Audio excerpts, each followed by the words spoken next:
Yeah. Oh, brilliant. Thanks for coming to say hello, mate. And, you know, your turn next week. So we'll send you the link to share out to your little enclave of Christmas-liking people.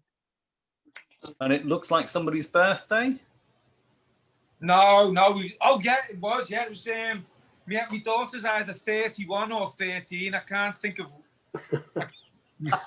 one of the two. I bet you She's wish either she was wearing 31. well. I bet you wish she was 31, I tell you. If it was 31, yeah, I could get it to. Yeah, mine's 25 tomorrow. She just walked past and gave me. She just walked past and gave me the snottiest look. Derek, Dave writes, well, he writes all sorts, but he predominantly writes horror and thrillers. Oh, right. But he's done a rhyming version of A Christmas Carol, you know, the Dickens. Yeah. Because it's out of copyright, you're allowed to play with it, basically. So about, I don't know, he'll tell you himself, 3 or 4 years ago, he had this bright idea that it wasn't always the most accessible book for kids, even though the story is great. Yeah. The words and the way it's told aren't necessarily as child-friendly as, you know, they could be. So he's mates with people who do comics and graphic novels, you know, he does a lot of that sort of stuff. So we got hold of someone who's a dead good artist, and they did a rhyming version of it, which has now been professionally recorded and is up on Audible and such like, isn't it, Dave? Sorry, I missed everything you said. Just saying, your Christmas Carol's just come out as an audio, hasn't it? Audible. Oh yeah. I wrote it a few years ago as a graphic novel, in rhyming form.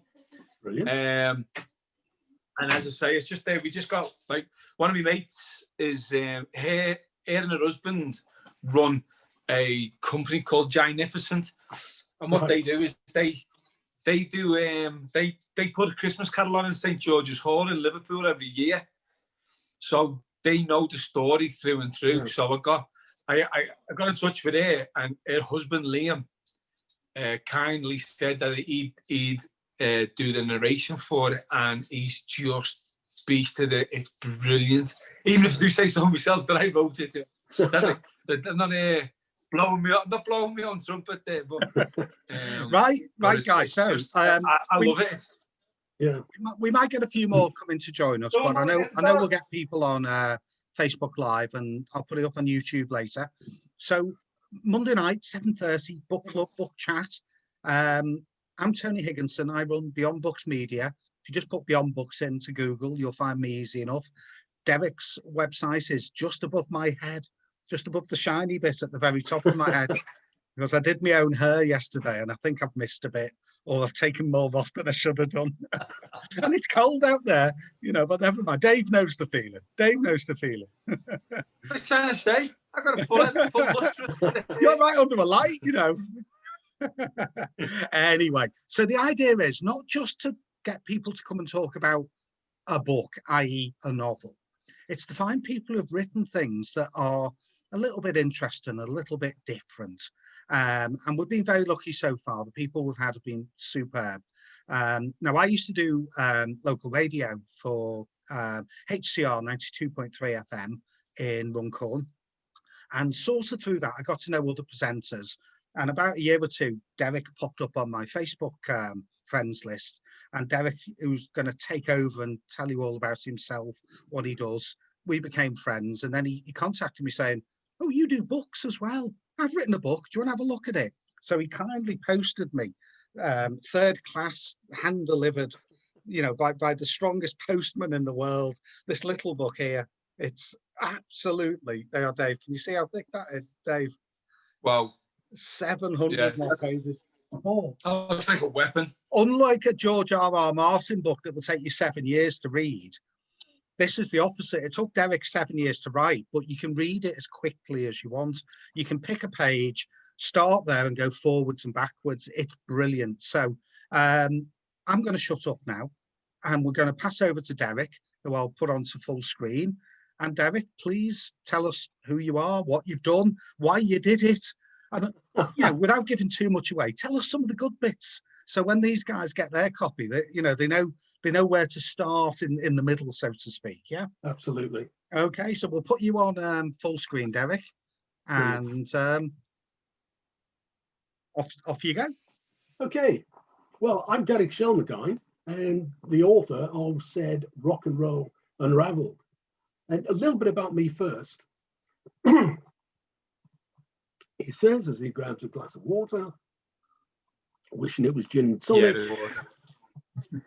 As well as writing the book, I also host a radio show called Rock and Roll Unravelled, based around the book, and that's on Access Northwest, based in Liverpool. A great guy called Jason runs that. I also do work on other radio stations. For the last 4 years, I've done 2 or 3 specials for BBC Radio York, where we take a particular topic and they run a 15-minute slot every day of a particular week. And this is actually the first Christmas I haven't done a Christmas special because of the strangeness of the times. The instrument I sort of got myself into when I was about 15, 16 years old was the drums. Absolutely loved it. And played for from about 64 to 67 in the sort of North Wales, Chester kind of area. A lot of fun. And in 1977, I actually spent 6 months as a professional roadie in London. That was fun. I worked very briefly with Pat Travis. And at that time, Nico McBrain was the drummer. And he's obviously gone on to great things with Iron Maiden. And also a band called Meal Ticket. When at that time, the whole London pub circuit was really, really strong. And the book itself, I mean, why I wrote it was, I actually wrote the book I've always wanted to buy. What it is, I've always been looking for a book that's got aspects of everything, the complete story, if you like, under one roof, between 2 covers, to maybe mix metaphors. And what I wanted to achieve really was to look at the background to the music as well. So things like the Vietnam War, the civil rights struggle, and all that sort of stuff. It's all built into the book because it had such a massive influence on the communist McCarthy era. Had a big impact on American music, particularly in the 50s and 60s and into the 1970s. And what I will do, I'll actually reference into the things I'm talking about in the book, because one of the key things about the book, as Tony said, it's not a pick it up, start at page 1, work your way through to page 703 and put it down and forget about it. It's basically a pick it up and go as deeply into a particular topic as you want to. And if you look at the structure itself, it's in 3 parts.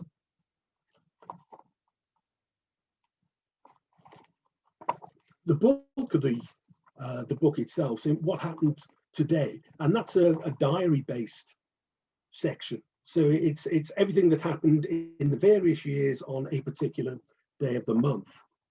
Part 1 is then a timeline that takes every one of those, I've never counted them, couple of 3,000 items, and puts them chronologically. So it gives you a timeline, and that's fabulous because what it does, it enables you to see, put context to the stories. You can see genres and careers fading in and out. You can actually, as you sort of look through it, you can see the golden age of rock and roll fade away after, well, it started really when Little Richard found religion in Australia. And typically it's thought when Buddy Holly died, the day the music died. But then you can see the rise of rock, the rise of beat music, beat groups in the UK in the early 60s, and how that transitioned and sort of morphed into rock music in the mid 60s with the likes of Jimi Hendrix and Cream, one of my all-time favorite bands.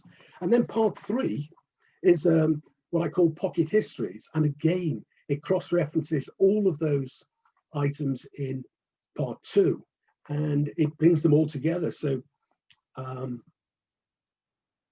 if you want to identify what particular bands were into, you can look at the pocket history and then have a look at the items you want to in part 2.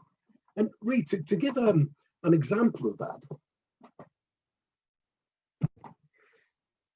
where would you start with a book like this?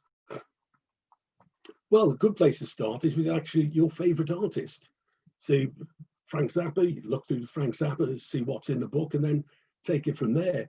But far and away, and one thing I discovered as I was putting the whole thing together was the Beatles really are unique in the annals of rock and roll history. I mean, they just keep popping up. You know, you're not looking. I wasn't looking particularly for all of the things that they'd done to build them in. As I was researching different areas, the Beatles just became more and more and more prominent. And it's far and away, it's the largest section of the book, or let's say the most items. It's not the largest section overall. And if you did take a start, a good place to start is actually in that part 3, Pocket Histories. So if we have a look at the Beatles in Pocket Histories, I won't hold it up because it's not going to make a lot of sense. With the Beatles, there's a look at some of the people who were involved in this story, people like Glyn Johns and Alan Klein. So there's all stuff about them. Interestingly enough, there's some background on some of the covers they did. And one of the ones I found interesting and hadn't actually known the complete story of was Twist and Shout. Everybody thinks, oh yes, Isley Brothers. No, the original version was February the 23rd, 1961 by the Top Notes. And that was actually produced by Phil Spector. He spent a short time at Atlantic Records. And that was one of the very first things he's credited with as a producer. And then there's a lot more about the Beatles in the very early days, how they came, how they got together, met obviously on the 6th of July, 57. Well, John and Paul did anyway. And then it builds up with a look at how they developed from Pete Best through to Ringo. And then it carry on looking through, oh, that's interesting. John and Stuart Sutcliffe were actually in a pop-up band called the Dissenters, and they actually did a gig where they backed Royston Ellis, the beat poet, British beat poet. Actually, Jimmy Page did as well. And the main story is about Jimmy Page. It's really quite interesting. And in fact, talking about the beat guy, the Shadows, most of the Shadows actually backed him as well, because he used to have that sort of fusion of poetry and music, beat poetry and music. And then if you get to the 5th of October 1962, and we come to release the UK debut single, Love Me Do, coupled with P.S. I Love You. Now, at that point, you think, well, I'm being interested in the recording session for that particular song. So then if you go to the middle, October the 5th, 62, October the 5th, 62, there's then the story, the Beatles, of that particular recording session. And it explains, this particular one says, well, so this is the release date. So it mentions the fact that there were 3 different recording sessions. So Love Me Do, you can hear with 3 different drummers. And if you think then, well, I wonder what else was happening in the world of politics and music at the time the Beatles released their first single. So that takes us into the timeline.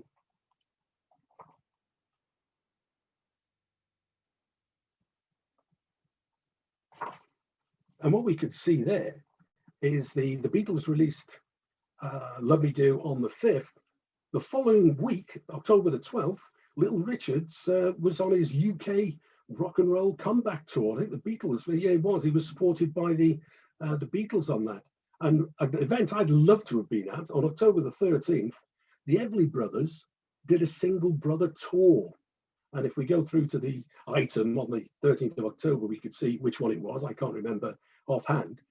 But a week after that, the world really did stand on the brink of World War III and the Cold War. Because I mentioned the whole communist thing, the Cold War features as well. And that was the Cuban Missile Crisis.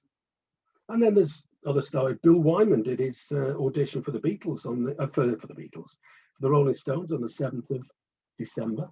So all the time it's cross-referencing whatever's going on. And the content itself, I mean, it covers things like concerts, festivals, singles, albums, recording sessions, births, deaths, and major events. And Record Collective very kindly did a review of the book. And they put it, well, rather nicely in their review. They said, in fact, it's clear that Shelmerdine has made a painstaking effort to document pretty much every event that will prove significant in shaping popular music, and go on to use words like invaluable and comprehensive. And I mentioned it's very much a dip in and dip out. And then you've very much got Vietnam and all the rest of it. Now, the way I designed the book, because you've got to draw the line somewhere. One of the problems with a book like this is not so much what to put in as to what to leave out. And I decided that what I wanted to take it to really was the mid-70s, the advent of British punk, because you could argue that that's when rock and roll turned full circle. And it went back from, because you'd had it was very much an antidote to the excesses, if you like, of prog rock and stadium rock. Me personally, I quite like 20-minute drum solos and 20-minute guitar solos, obviously not at the same time. So what I did, I thought, well, punk's going to be the last main genre, subgenre. And what I'll do, I chose the Sex Pistols because they were very much the poster boys for punk. You know, look at Malcolm McLaren and the band itself. I mean, they really epitomized, because punk was in a lot of ways more about attitude than it was about the music. So what I did, I took their last gig on the 14th of January as the last date of the people who had come into the book so far. But I didn't want to finish it there, because what I wanted to do was then look at the important things that other people were, well, the people who'd started out in the 50s, 60s, and 70s were still doing. Like Pink Floyd's Wall concerts, pretty much a landmark, and I managed to get to the Earl's Court ones. Yeah, I had a backstage pass actually. That was quite fun. My second wife actually was the PA for the band at the time, so I got a backstage pass in. It was it was a lot of fun, and that's another story, I suppose. So what I did then was just add in stories from people who'd already been part of the band, and some of the things I discovered as I was going through that I found quite interesting. If you look at the Rolling Stones, their first gig as the Rolling Stones was on the 12th of July, 1962.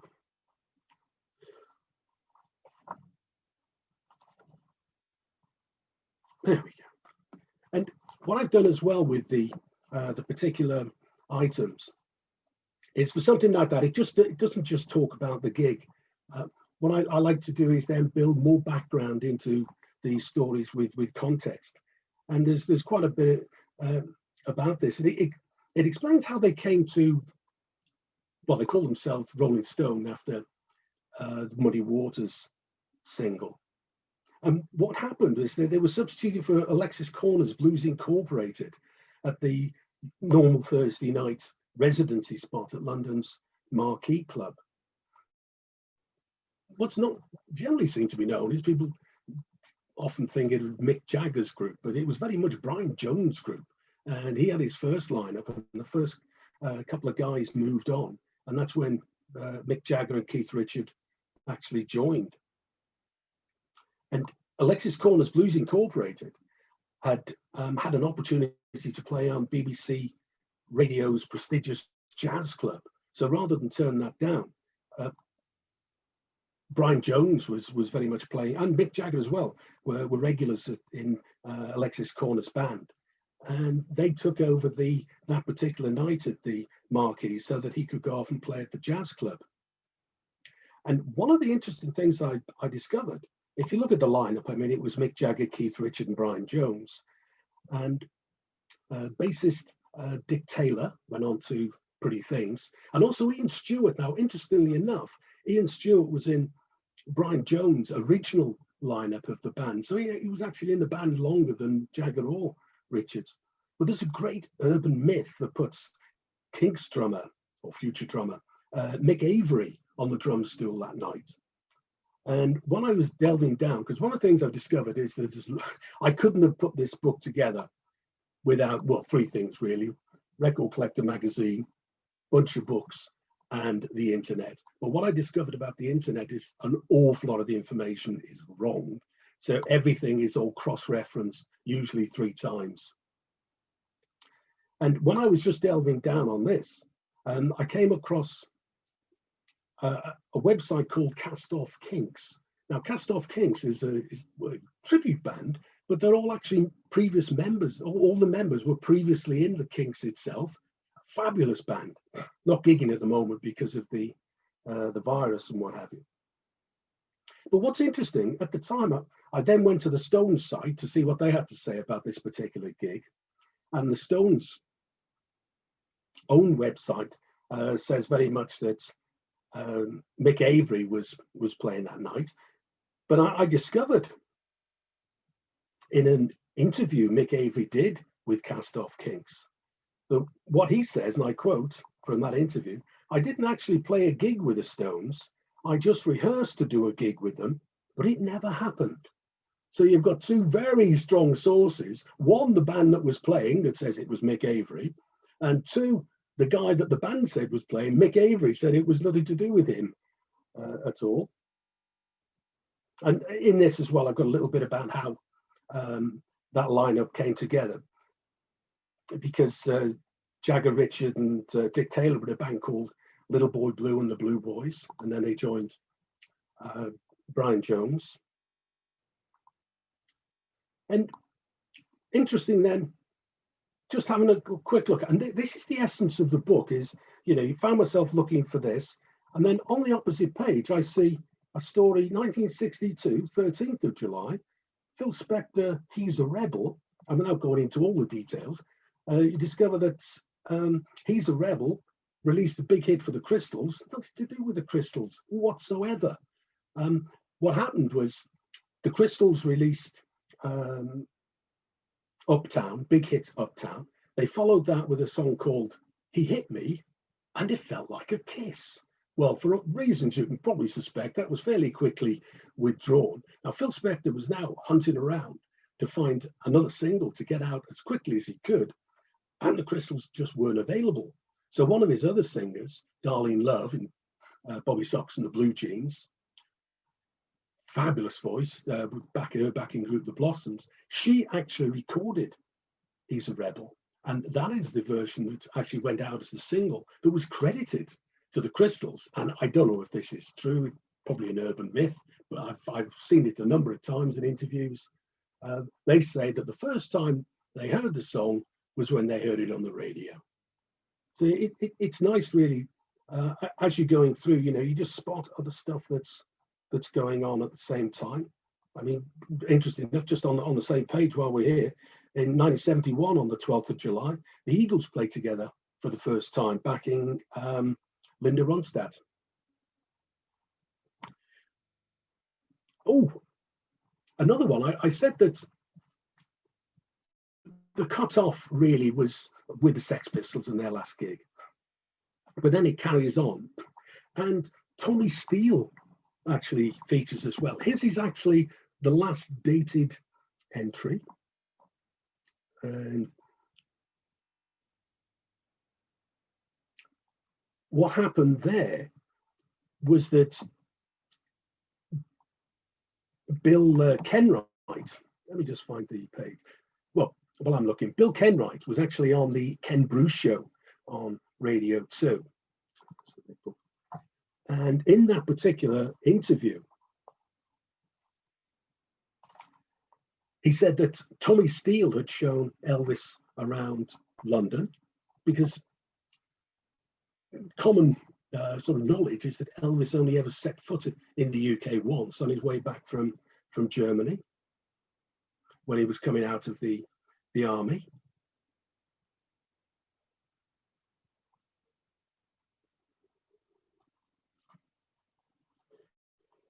Yeah, but Bill Kenwright very much attested to the fact that it was the best kept secret in rock and roll. And in fact, Tommy Steele the following day actually contacted the Daily Mail. I think the Daily Mail chased him down and he confirmed that that was true. So, but he was sworn to secrecy. So if that is true, I mean, that really is the best kept secret in rock and roll. Again, you know, he pays you money, you takes your choice. And one of the other things I was really keen to do, I've always been interested in myself, was getting to the bottom of original versions of songs and people. And Robert Johnson, very much one of the landmark bluesmen from the very early days of recorded blues. And he ever only recorded 29 songs, wrote them all himself, over 2 recording sessions. One on the 23rd of November in 1936.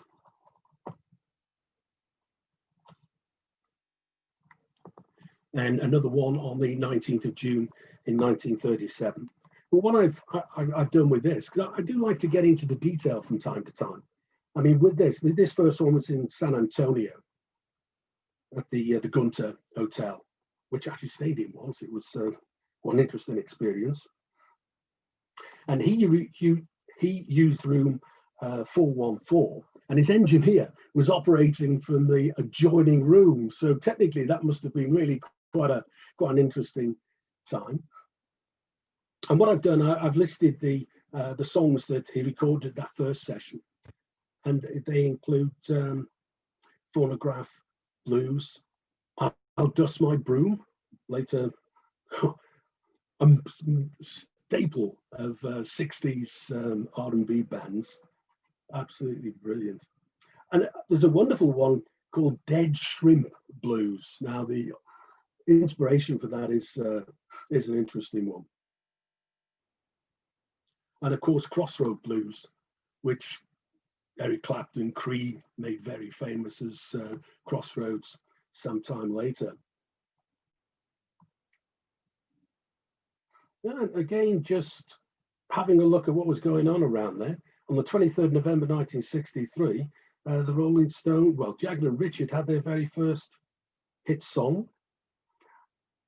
Now, Gene Pitney, they both appeared on Thank You Lucky Stars with Gene Pitney, and a backstage gave Jagger and Richard their first taste of songwriting success. Gene Pitney heard the Jagger and Richard penned My Only Girl, and he agreed to record it.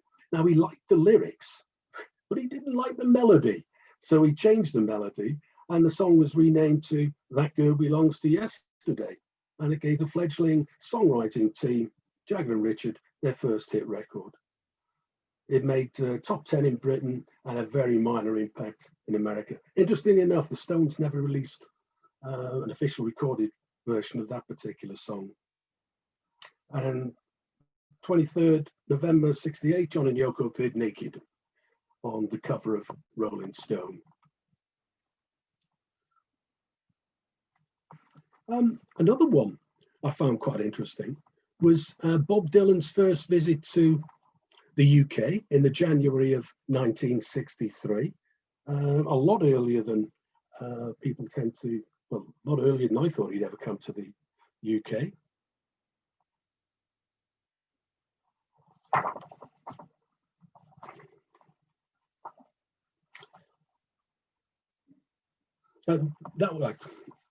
That was to appear in the BBC play Madhouse on Castle Street. And what's interesting is that that was the first broadcast performance of Blowing in the Wind. Yes, on the tip of the tongue.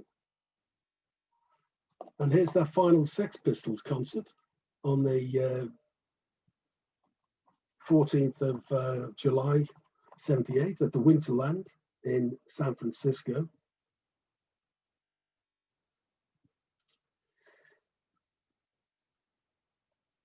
There's a great video that I found on the internet where Johnny Rotten says, "Ever feel you've been cheated?"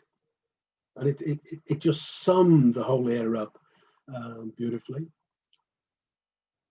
I mean, I can carry on going through endless stories and endless times, but I'm sure you want to hear somebody else's voice soon.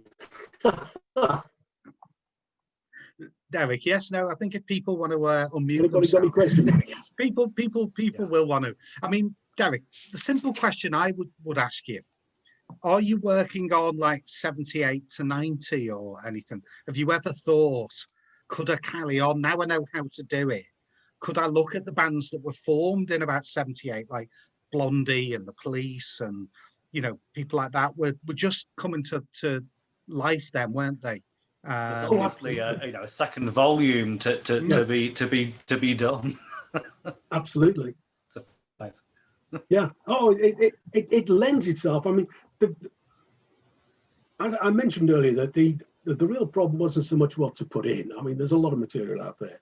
It was what to put out. And at one point, well, in the middle, before I started to pull it together, I had about 13 or 14 different sections. And I thought, well, you know, there's nobody apart from me who's ever going to understand how to read this.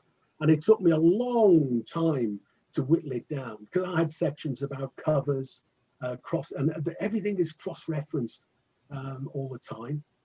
And it's just so much fun. And one of the things I had thought is that what would be a great follow-up is, I mean, you could take it to the next generation, if you like, or you could then look at more detail at individuals in this and take a Rolling Stones Unravelled, Beatles Unravelled, and do that same context. Because what I found fascinating personally about doing this is that one thing just leads naturally to another. I mean, the whole thing, as Tony said, it's very much dip in, dip out. And the cross-referencing means you can just keep going further and further in. And I've only scratched the surface with some of these. I mean, there's quite a bit about Floyd in there. But there's a, you know, not a 700-page book, but there's a nice little sort of 30, 40, 50 pager, which would be everything you really want to know about just about any of the mainstream, or not even just mainstream. And then you could look at genres. I've always been, obviously, interested in the Mersey beat, Mersey sound era. And I mean, there's absolutely no doubt that Liverpool was unique in the UK in the late 50s, early 60s, when skiffle groups and British rock and roll groups were morphing into the beat groups. I mean, there were literally hundreds of bands in Liverpool. It's also interesting when you follow the logic through places like the Cavern. Very much, they started as jazz clubs. They all started as jazz clubs, and Ray McPhail, of course, famously not a fan of rock and roll at all. And when the Beatles played, the Quarrymen played there with John Lennon, he was quite into his Elvis Presley, and apparently he played a couple of Elvis numbers, and he got a note. Nobody's ever seen the note, but it's part of the urban mythology, as it were. And he got a note on the stage to say, "Cut out the bloody rock." Derek, in the book, you very kindly put in a ticket from the Cavern.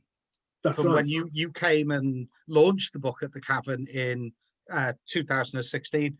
You were telling me just before that you actually played live that night. Could you just fill us in a little bit on what you did? So we missed it, but we can at least imagine it. Oh, it was a brilliant night, as you can imagine. What I did, I structured the book launch around just tell the story of rock and roll right through from its roots to mid-70s punk. I mentioned earlier I played the drums, and 6-7 years ago my brother he played guitar. He's a lead singer really, and he put a band together with his little mates, but they never found a permanent drummer. So I stood in for a few gigs with them, and when I was doing the launch, I thought, would it be a great idea to punctuate the conversation, the presentation, with some music. So we did that. We had about 12 songs.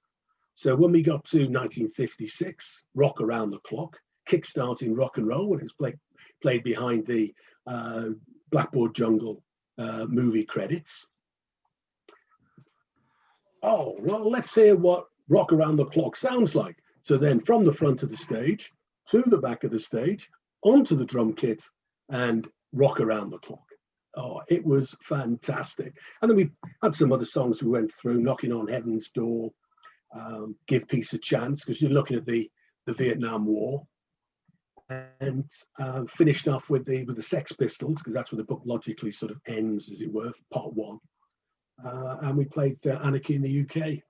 Oh, and that was to be playing on the stage at your actual cavern. Oh, it was just an awesome experience. And I used to mention I played in a sort of local group. We never actually played at the cavern. There's just too many Liverpool groups. But we did used to go after we play a local gig in Chester at Quaint Ways or somewhere. We used to go to the second half of the all-nighter, and it just brought back so many memories. I'm sure it wasn't licensed. I seem to remember that the cavern wasn't licensed in the early days.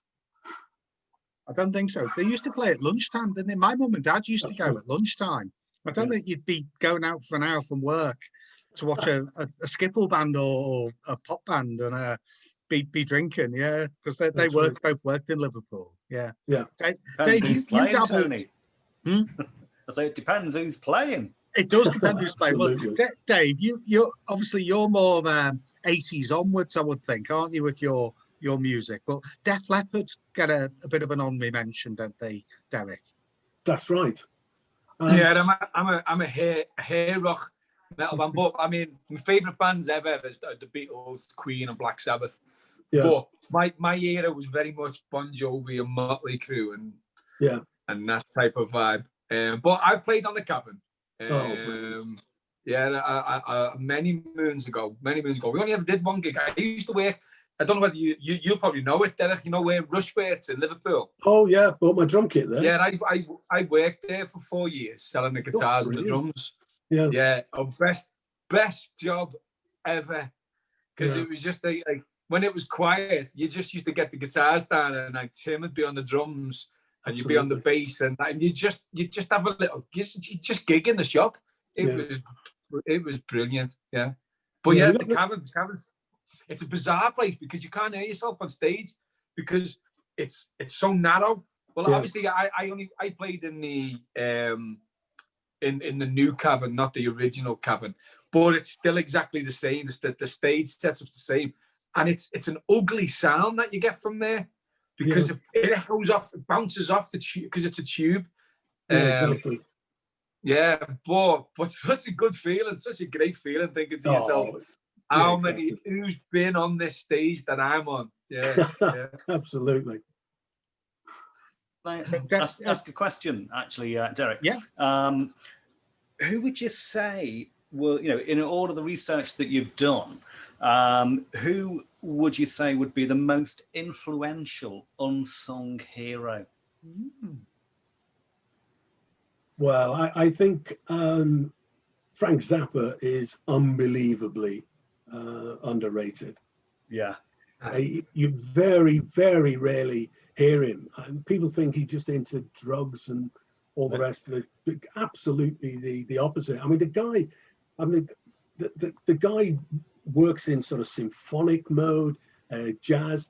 I've seen Zappa 2 or 3 times in London, and the tightest band, absolutely unbelievable. And he works with very, very accomplished musicians. I mean, they will change. I read somewhere that they have something like, each band has something like, or at any one time, they've got a repertoire of something like 60 songs.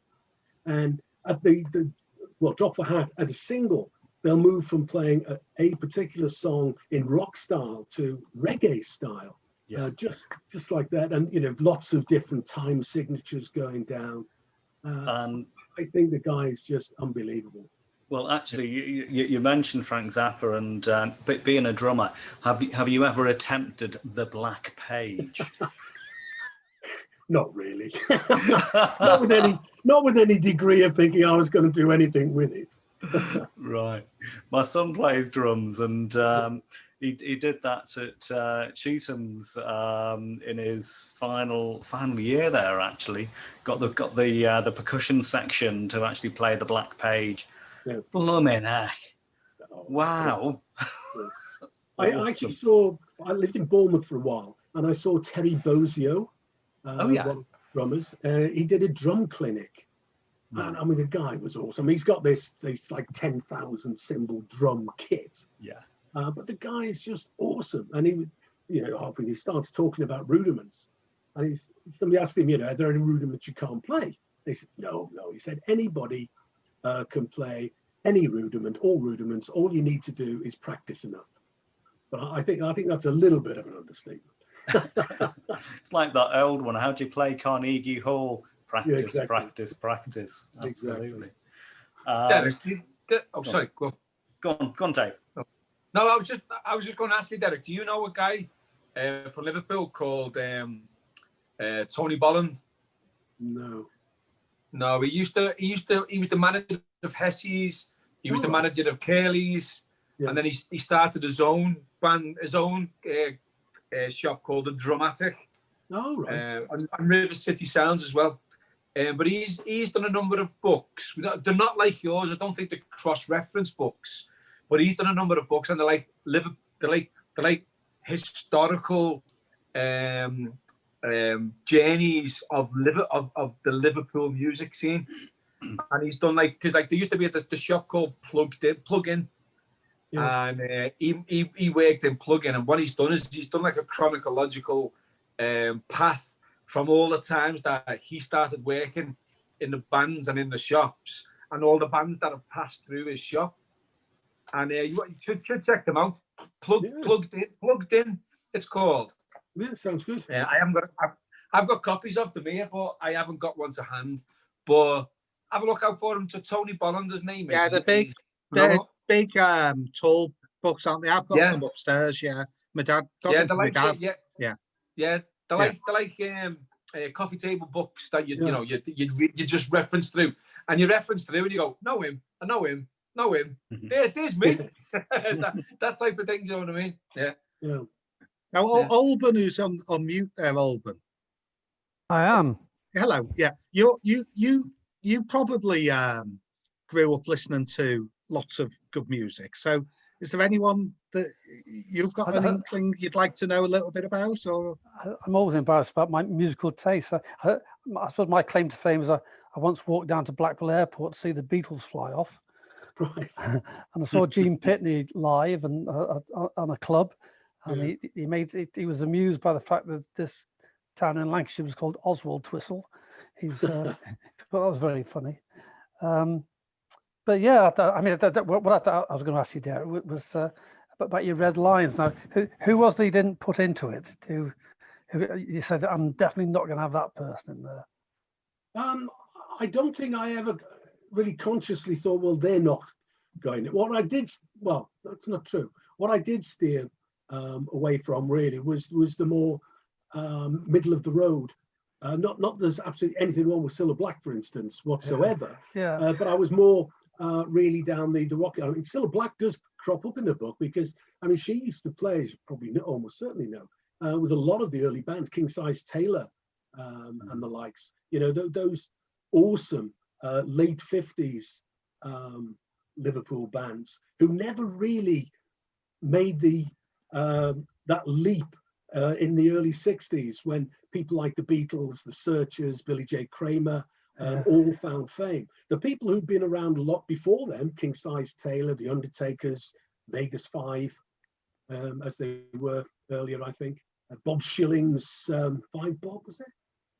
I think they were originally called something like that. But those bands, the big three, well, the Casanovas, they never really, for some reason, they didn't. They were the early Mersey Beat sound. They were the early Mersey Beat groups.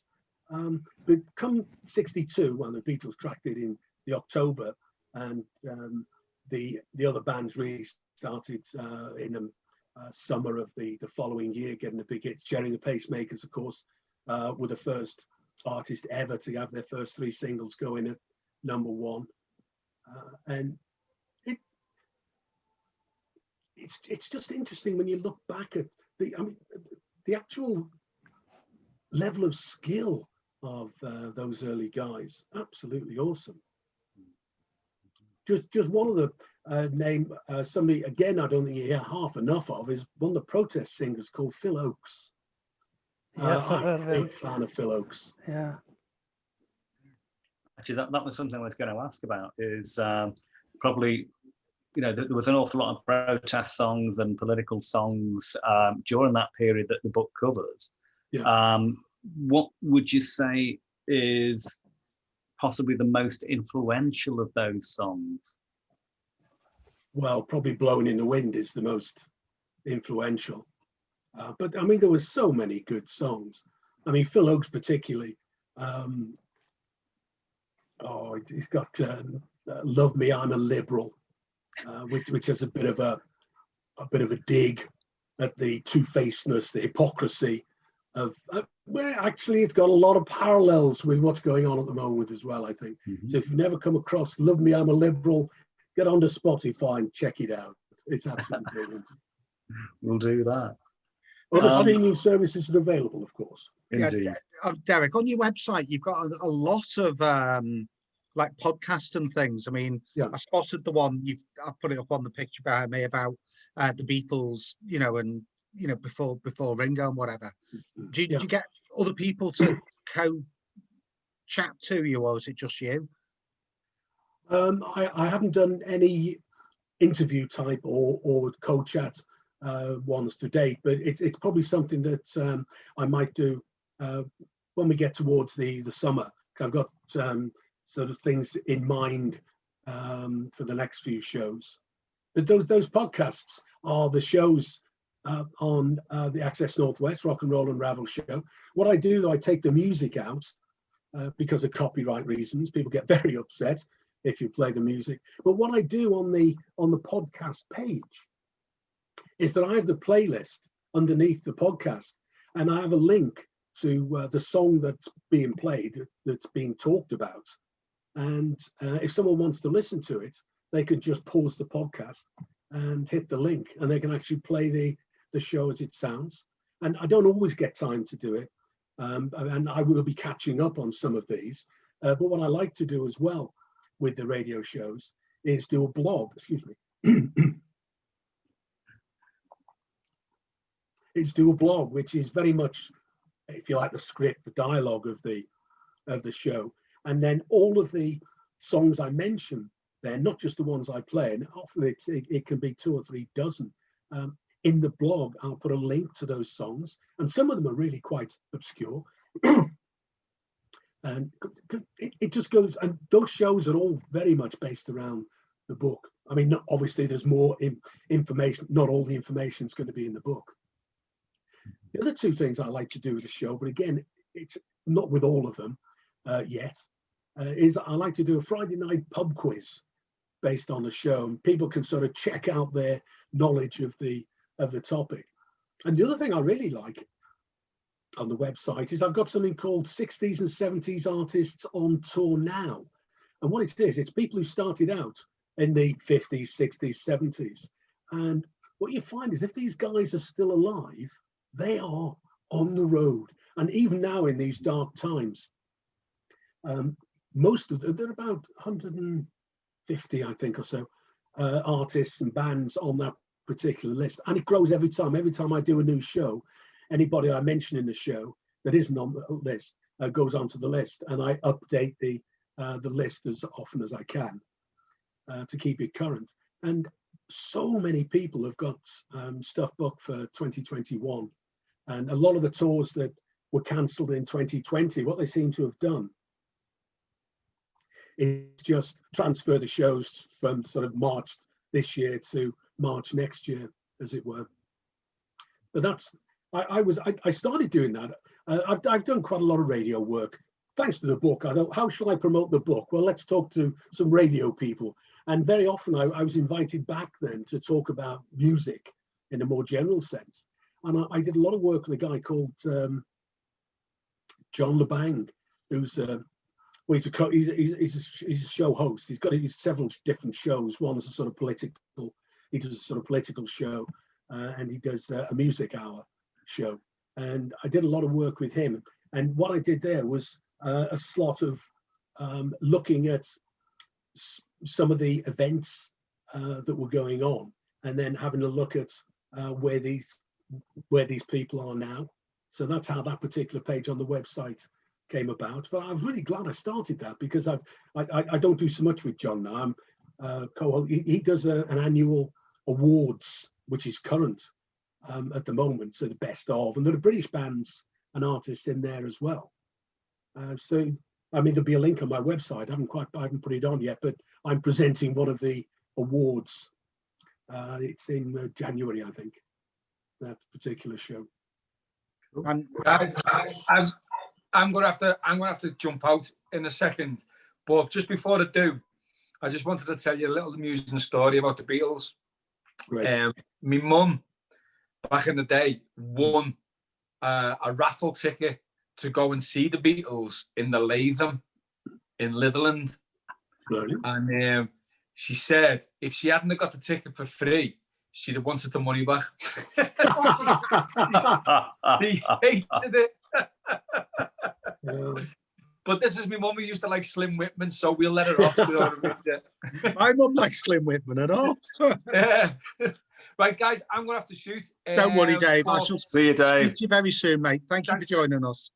Derek, can I get your information off? I'll get it via I'm pointing down because Tony's underneath me there. I'll get it via Tony, because what I want to do is I want to get you in touch with Tony Bolland, because what Tony does is he does interviews for an American website, and they're very, very interested in the 1960s, 70s, like Liverpool, Merseyside, Northwest music scene. So he might want to do an interview, especially with your stories about you being a roadie and stuff like that. He'd be really interested in all that. Yeah. So I'll get pass your you over, details. Dave. Off Tony. Yeah, brilliant. Yeah. That's great. Thanks. Superb. Cheers, mate. Boss talk, Cheers. and I'll see you all very soon. Brilliant. Thanks, Cheers, Dave. mate. Speak to you very soon, mate. Cheers. Bye. Cheers. Bye, Dave. Derek, can I just I'm pick going it to up shoot on... off too. Good Oh night, yeah, you've got to everyone. put our spuds Oh, in. you've got a cup of tea, haven't you? See you later. See you later. Hi, Julie. Julie knows I'll just keep asking questions. Just but no, just picking up on something that you said earlier on, when it was that little kind of drop in about Bill Wyman doing an audition for the Rolling Stones, and you don't really think of Bill Wyman doing an audition, really. No, I know. But whose audition would you have loved to have been at? Well, I think the one that jumped straight to interesting, just on the Bill Wyman one. Apparently, in his Odyssey, he says the only reason they took me on was my two big Vox amplifiers, speaker cases. Yeah. Brilliant. The one I think, if I could be at, was Keith Moon for the Who. Right. Yeah. Apparently, they did play Roadrunner, Bo Diddley's classic, and apparently, urban myth has it that in that space of that one number, or maybe a couple of numbers, he destroyed the bass pedal. So I think I'd have loved to have been at that. He actually asked Carlo Little for drum lessons. Screaming Lord Sutch were playing a gig. I can't remember where. It's in the book. And apparently Keith Moon went backstage and asked Carlo Little for some drum lessons. I bet he dined out on that for a year or so. Fantastic. And then I've got to ask this one, and again, this is actually for everybody in the room, I suppose. Well, actually, there's two questions here. Firstly, is your very best or most memorable gig? Where was it? What was it? Wow, I mentioned earlier the Wall, Pink Floyd was awesome. I saw Hendrix at the Isle of Wight. The band I remember, though, that really stuck in the mind, I came away from the gig raving about, was 10 Years After. Right, yeah. And they are an awesome band. I mean, Coming Home, a live 10-minute version from, I think it's Woodstock, is absolutely awesome. Yeah. I saw Free in Liverpool at the Boxing Stadium, was it? Yeah, it was the old stadium. Yeah, and that was pretty good, but it wasn't Free that stole the show. Mott the Hoople were the ones that really stole the show. They were second. They came on before Free, and they were awesome. And Free Free, great band. I saw them 2 or 3 times, but they never really quite got off the ground because they're sort of gentle, bluesy kind of band. Warren Zevon, big fan of singing. Another very underrated Warren Zevon. Yeah, my favourite. Under the Eaves. Yeah. Tony got me into Warren Zevon. Yeah, I've got all this stuff. Saw him in London about 2 years before he died. It was just him on a piano and a guitar, and we got to speak. Yeah, it was that in the 80s. Yeah, late 80s. Yeah. We were in the same hall, mate. I was there. Yeah, and a lot of American servicemen were giving him jip. Is this the cheap version of the band? The cut. Yeah. But he lyrically, he's just superb. I mean, it's poetry, but with humour in it as well. And again, he played with so many famous people. Linda Ronstadt was a friend. I think he was friends with Dylan. Bruce Springsteen loved him, and they all turned up when he was dying, didn't they? And recorded "Knocking on Heaven's Door." Alban, if you want to go on YouTube and look that up, it's brilliant. The actor Billy Bob Thornton was a big mate, wasn't he? But it's a brilliant song anyway, "Knocking on Heaven's Door." But the poignancy of it being the song they chose, because he knew he was dying. He'd been on Letterman and some of the other chat shows, because he was quite funny, wasn't he? And he, he was open. They were saying, "Well, how are you feeling?" He goes, "Well, I'm going to be dead in about 3 weeks.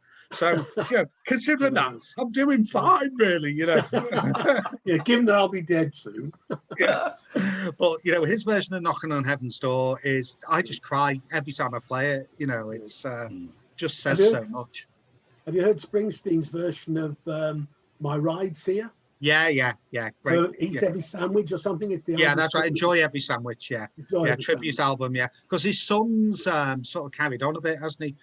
Jordan Zevon, a bit like Frank Zappa. His son's carried on, hasn't he, a bit? But my brother was a huge Frank Zappa fan and Pink Floyd fan. He'd have loved anything to do with them. Anyway, listen, we're about done, guys. Derek, hopefully you've enjoyed yourself once you got going. Absolutely. Obviously, I'll send you the audio and the video file later. Tony, we're still live on Facebook. Okay, we can sort that. And you're still recording. Yeah, we can do all we can do.